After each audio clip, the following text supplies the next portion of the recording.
The BFG साल 2016 में आई एक अमेरिकन फिल्म है जिसके डायरेक्टर है स्टीवन स्पिलबर्ग। फिल्म की कहानी शुरू होती है लंदन के एक अनाथ आश्रम से, जहां एक 10 साल की बच्ची सोफी रहा करती थी, क्योंकि उसके माता पिता गुजर गए थे और उनके अलावा इस दुनिया में उसका कोई नहीं था। सोफी को इंसोम्निया यानी नींद न आने की बीमारी थी, जिस वजह से वो रात रात भर जागा करती थी और पूरे ऑर्फनेज में घुमा करती थी। वहाँ के हर बच्चे की तरह उसका भी एक डर था कि एक झोली वाले बाबा जी हैं जो रात के अंधेरे में आकर बच्चों को उठाकर ले जाते हैं और फिर उनको मार कर खा जाते हैं।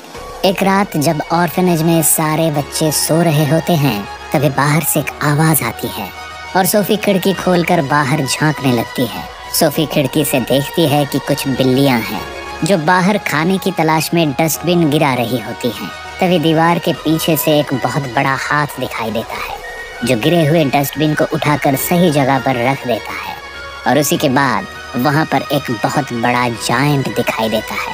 सोफी और जायंट दोनों एक दूसरे को देख लेते हैं और सोफी भागकर अपने बिस्तर में छुप जाती है, लेकिन जायंट अपने दोनों हाथ खिड़की के अंदर डालकर सोफी को उठा लेता है। इसके बाद सोफी को अपने साथ ले जाते वक्त जायंट दूसरे इंसानों से बचता हुआ दिखाई देता है और उनके सामने आ जाने पर नई नई तरकीबें अपनाकर छिपने की कोशिश करता है। इसी तरह छुपते छिपाते जायंट सोफी को लेकर अपने देश यानी जायंट कंट्री ले जाता है, जहां उसके जैसे बड़े बड़े जायंट्स रहते थे। इस देश में आने के बाद जायंट सोफी को अपने घर ले आता है। ये देखते ही सोफी भागने की कोशिश करती है। ऐसा करते जायंट सोफी को देख लेता है और उससे कहता है कि यहाँ से भागने की कोशिश मत करो, क्योंकि तुम यहाँ से भाग नहीं पाओगे। हाँ, अगर तुम्हारे पंख होते तो तुम जरूर यहाँ से भाग सकती।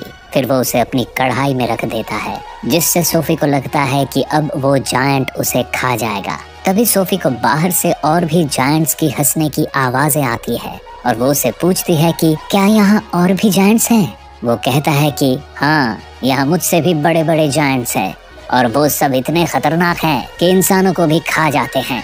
ये सुनकर सोफी काफी डर जाती है और उसे पूछती है कि क्या आप भी मुझे खा जाओगे। तब जायंट बोलता है, नहीं, मैं इंसानों को नहीं खाता, क्योंकि मैं एक शाकाहारी जायंट हूँ। मैं तो एक अलग तरह की सब्जी खाता हूँ जिसका नाम ककड़ भुजा है, जो खाने में बहुत फीकी होती है। सोफी उससे पूछती है कि तुम मुझे यहाँ पर क्यों लाए हो। इस पर जायंट जवाब देता है कि तुमने मुझे शहर में घूमते हुए देख लिया था और तुम वहाँ चिल्ला चिल्ला कर मेरे बारे में सबको बता देती, जिससे वहाँ के इंसान मुझे पकड़ लेते और मेरे साथ मेरी जायंट कंट्री में भी आ जाते और यहाँ के सभी जायंट्स को मार देते।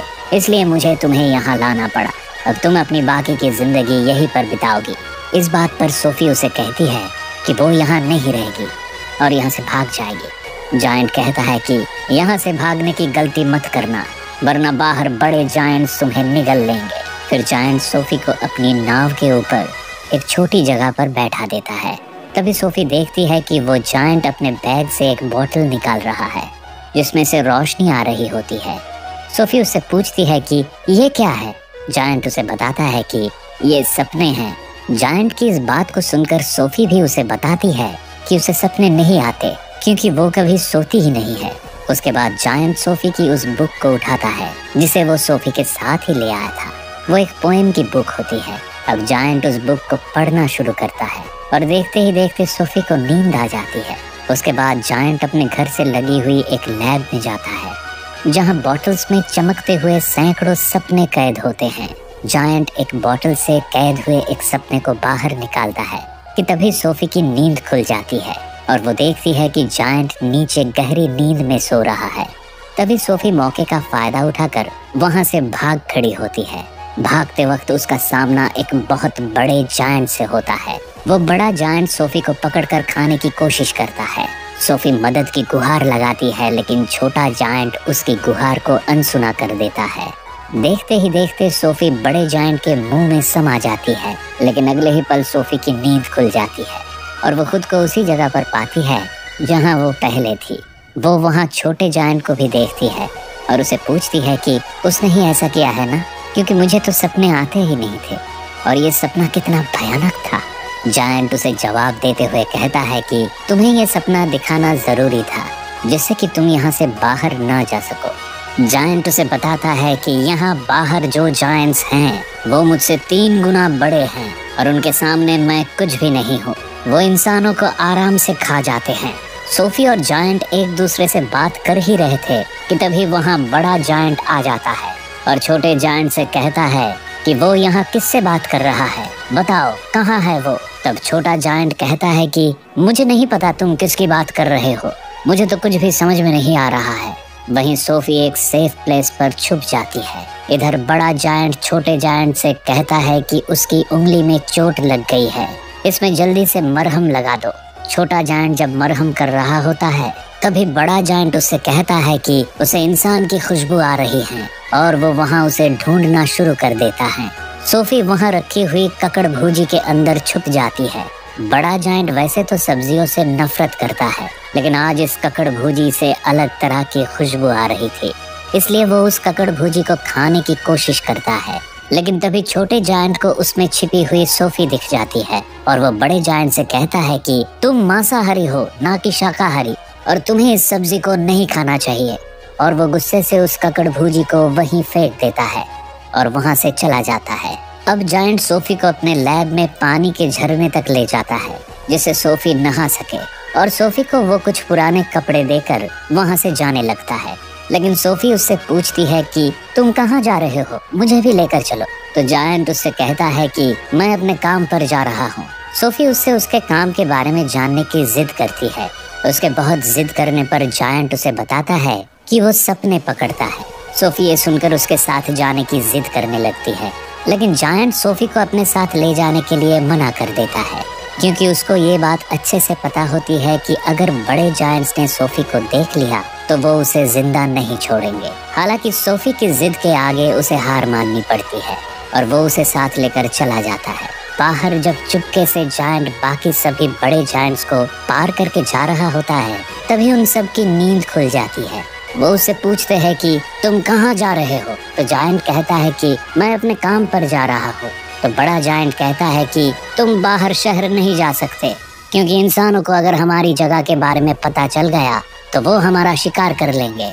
और इसके बाद वो सभी बड़े जायंट्स उस छोटे जायंट को परेशान करने लग जाते हैं और सोफी भागकर एक गाड़ी में छिप जाती है। और तभी छोटा जायंट सबको बताता है कि आसमान से बारिश आ रही है क्योंकि उन सभी जायंट्स को पानी से डर लगता था। तभी बारिश शुरू हो जाती है और सारे बड़े जायंट्स वहाँ से भाग खड़े होते हैं और वहाँ से छोटा जायंट और सोफी दोनों भी चले जाते हैं। पहाड़ों और बादलों को पार कर वो सपनों को पकड़ने चले जाते हैं। सोफी कहती है कि आसमान में तारे कितने खूबसूरत दिख रहे हैं। तो जायंट कहता है कि मैं इन तारों का संगीत भी सुन सकता हूँ और मैं दुनिया की हर एक आवाज को सुन सकता हूँ। सोफी कहती है मुझे यकीन नहीं हो रहा, लेकिन जायंट कहता है ये बिल्कुल सच है। वहाँ एक झील होती है जिसके अंदर एक बहुत बड़ा खूबसूरत पेड़ दिखाई देता है और वो जायंट झील के अंदर कूद जाता है और झील में कूदने के बाद वो पानी की दूसरी तरफ दिखाई देता है। इसके बाद वो सोफी को ऐसा ही करने को कहता है और सोफी बिल्कुल वैसा ही करती है और उस झील में कूदकर दूसरी तरफ पहुंच जाती है। दरअसल दूसरी ओर एक सपनों का देश होता है और यहाँ पर एक पेड़ होता है जिसमें से ओस की बूंदों की तरह सपने टपकते रहते हैं जिन्हें पकड़ने के लिए जायंट आया करता है। फिर जायंट और सोफी बहुत सारे सपने पकड़ते हैं, लेकिन इन सपनों के पेड़ से केवल अच्छे सपने ही नहीं टपकते बल्कि बुरे सपने भी टपकते थे। इसके बाद जब वो दोनों वहाँ से जाने लगते हैं और यहीं से धीरे धीरे अब दोनों के बीच एक दोस्ती जैसा रिश्ता बन जाता है। जायंट सोफी को बताता है कि यहाँ सभी उसको रंट बोलते हैं, लेकिन एक दोस्त मुझे ऐसा मिला था जो मुझे कहता था बिग फ्रेंडली जायंट। तो सोफी कहती है कि आज से मैं भी आपको बिग फ्रेंडली जायंट यानी BFG बुलाऊंगी। अब दोनों सपनों को पकड़कर लंदन शहर में आ जाते हैं जहाँ बच्चे अपने घरों में सो रहे होते हैं और BFG उन्हें बहुत अच्छे अच्छे सपने देता है जिससे उनके सपनों में उन्हें खुशियाँ मिले। क्योंकि BFG एक अच्छा जायंट होता है इसलिए वो सपनों के देश से अच्छे अच्छे सपने पकड़ कर लाता है और सोते हुए लोगों के दिमाग में डाल देता है जिससे वो कम से कम सोते हुए ही लोगों के जीवन में खुशियाँ ला सके। इसके बाद सोफी पूछती हैं इन सपनों के बारे में क्या आपके माता पिता ने आपको बताया। तो BFG कहता है कि जायंट्स के माँ बाप नहीं होते, फिर सोफी BFG से उसकी उम्र पूछती है तो BFG कहता है जितनी उम्र इस पृथ्वी की है उतनी ही मेरी भी है, क्योंकि जब से पृथ्वी बनी है जायंट्स भी तब से पृथ्वी पर हैं, लेकिन वो आम इंसानों से दूर रहा करते हैं।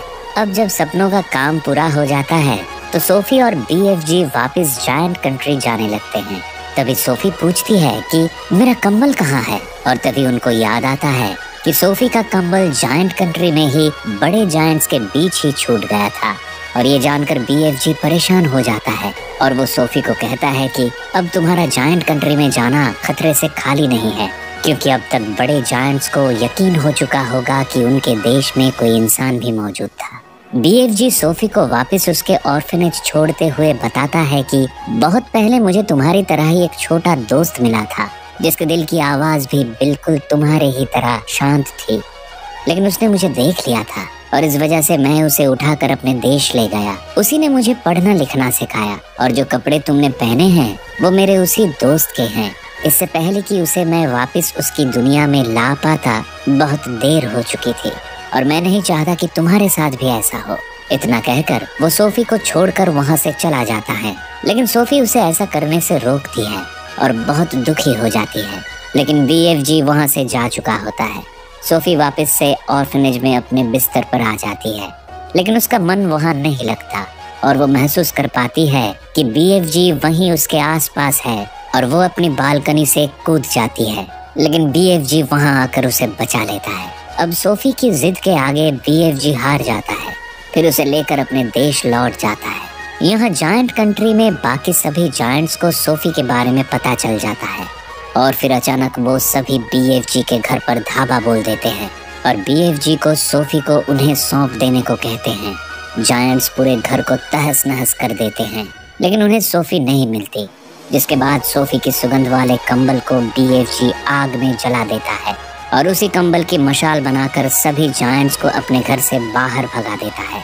जब सोफी जायंट्स से जान बचाकर BFG के घर के इधर उधर भाग रही होती है, तभी उसे एक कमरा दिखाई देता है जो BFG के उसी खास दोस्त का होता है जिसे BFG अपने साथ ले आया था, और वहाँ उसे एक तस्वीर दिखती है जो इंग्लैंड की महारानी की होती है। और इसके बाद सोफी के दिमाग में एक तरकीब सूझती है। वो तुरंत BFG को बोलती हैं कि तुम अपने सपनों की लैब में एक डरावना सपना बनाओ, जिसमें तुम्हें महारानी को ये दिखाना है कि सभी बड़े जायंट्स इंग्लैंड में हैं जो बच्चों को मार कर खा जाते हैं, और साथ ही साथ इस सपने में मुझे और खुद को भी दिखाना, ताकि जब हम महारानी के सामने जाएं तो उन्हें हमारी बातों पर यकीन हो जाए। और सोफी की बात मानकर BFG ऐसा ही करता है।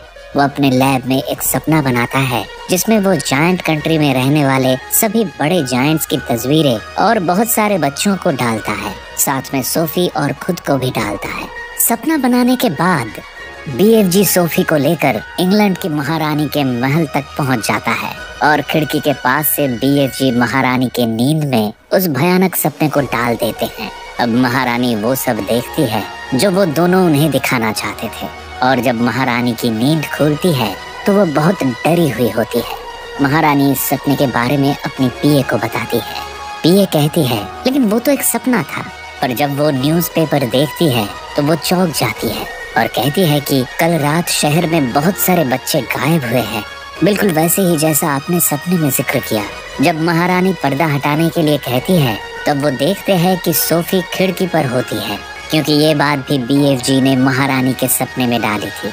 इसके बाद सोफी महारानी को BFG के बारे में बताती है और उनसे वादा लेती है कि उनके सिपाही BFG के साथ कोई सख्ती नहीं करेंगे। और सोफी के बुलाने पर BFG महारानी के सामने आता है और उन्हें सम्मान देता है।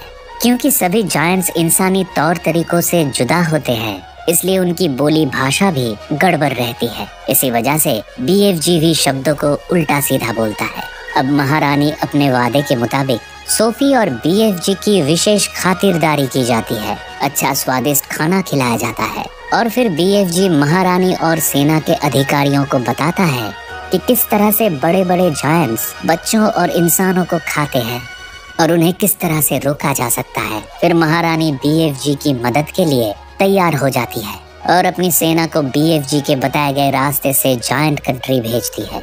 वहां पहुंचते ही BFG सेना को जायंट कंट्री के बॉर्डर पर ही रुककर इंतजार करने को कहता है। अब BFG अपने लैब में सोफी के साथ एक ऐसा सपना बनाता है जिसे वो उन बड़े जायंट्स को दिखाकर उनसे उनके किए गुनाहों के लिए गिल्टी फील करा सके। और आखिरकार BFG एक ऐसा सपना बना ही लेता है। लेकिन जब वो इस सपने को उन जायंट्स की नींद में डालने जा रहा होता है, तभी उसे याद आता है कि सपना फूंकने वाला डिवाइस तो वो महारानी के महल में भूल आया, और उस डिवाइस के बिना किसी के नींद में सपने को नहीं डाला जा सकता, क्योंकि इन जायंट्स के करीब जाकर ऐसा करना खतरे से खाली नहीं था। इस बात पर BFG अफसोस कर रहा होता है कि सोफी उस सपने के जार को खुद ही उठाकर उन बड़े जायंट्स के बीच में चली जाती है। लेकिन उसके पहुंचते ही बड़े जायंट्स के सरदार की नींद खुल जाती है और वो सोफी पर हमला करने आगे बढ़ने लगता है। और जैसे ही बड़ा जायंट सोफी पर हमला करने वाला होता है, सोफी उस जार को फेंक कर तोड़ देती है, और उस जार के टूटते ही उसमें मौजूद छोटे छोटे सपने सभी जायंट्स के नींद में चले जाते हैं। और जैसे ही सभी बड़े जायंट्स उठते हैं, उनके मन में अपने किए गुनाहों के लिए गिल्टी आने लगती है। इस बात से गुस्सा होकर जायंट्स का सरदार सोफी पर हमला करता उससे पहले ही BFG उसके सामने आ जाता है। लेकिन BFG बच जाता है, क्योंकि जैसे ही बड़ा जायंट BFG को मारने वाला होता है, वहाँ पर सेना के हेलीकॉप्टर आ जाते हैं और एक एक करके सभी जायंट्स को जाल में फंसाकर अपने साथ ले जाते हैं और जायंट कंट्री से मीलों दूर समुद्र के बीचों बीच एक सुनसान आइलैंड पर छोड़ देते हैं, क्योंकि ये जायंट्स पानी से डरते हैं और समुद्र पार नहीं कर सकते। इस वजह से हमेशा के लिए सभी बड़े जायंट्स इस आइलैंड पर फंस जाते हैं। महारानी इनके लिए वहाँ पर ककड़ भूजे के बीज भी भेज देती है, जिससे बड़े जायंट्स उसकी खेती करें और यही खाएं। और अंत में दिखाया जाता है कि सोफी अब अनाथ नहीं है, बल्कि वो अब महारानी के महल में रहती है। अब उसकी लाइफ से अकेलापन भी दूर हो चुका है और वो जब भी चाहे BFG से बात कर सकती है, क्योंकि BFG अपने अनोखे कान से दुनिया में सबकी आवाजें सुन सकते हैं। अब BFG जायंट कंट्री में तरह तरह की सब्जियों की खेती करता है और एक हैप्पी लाइफ जीता है। और इसी के साथ ये फिल्म खत्म हो जाती है।